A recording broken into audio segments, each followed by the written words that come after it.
మన నేరస్థలానికి పోయి క్షుణ్ణంగా పరిశీలించగా అక్కడ 2 ఇంజెక్షన్స్ అక్కడ కనపడే వరకు అది అనుమానాస్పదంగా మాకు అనిపించి అనుమానాస్పద మృతిగా కేసు ఫస్ట్ నమోదు చేసుకున్న తర్వాత లోతుగా వాళ్ళ డాక్టరు నక్కల సురేఖ అనే అమ్మాయి మీద కొద్దిగా మాకు అనుమానం ఉండి తరోగా ఇంట్రాగేషన్ చేయగా ఆమె తల్లిదండ్రుల ఆమె యొక్క పనిచేసే హాస్పిటల్ నుంచి తీసుకొచ్చిన మత్తు ఇంజక్షన్లు ఇవ్వడం వల్ల ఇచ్చి చంపినానని చెప్పి మన నేరం ఒప్పుకోవడం జరిగింది. ఇటు నేరానికి గల కారణాలు ఏందని లోతుగా విచారించగా ఈ అమ్మాయి వేరే అబ్బాయితోటి ప్రేమ వివాహంలో ఉండగా ఇది తల్లిదండ్రులకు చెప్తే కులాంతర వివాహానికి తల్లిదండ్రులు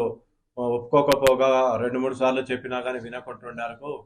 తల్లిదండ్రులు ఉన్నన్ని రోజులు మా తల్లిదండ్రులు ఉన్నన్నాళ్ళు నేను ప్రేమించిన వ్యక్తిని పెళ్లి చేసుకోను అని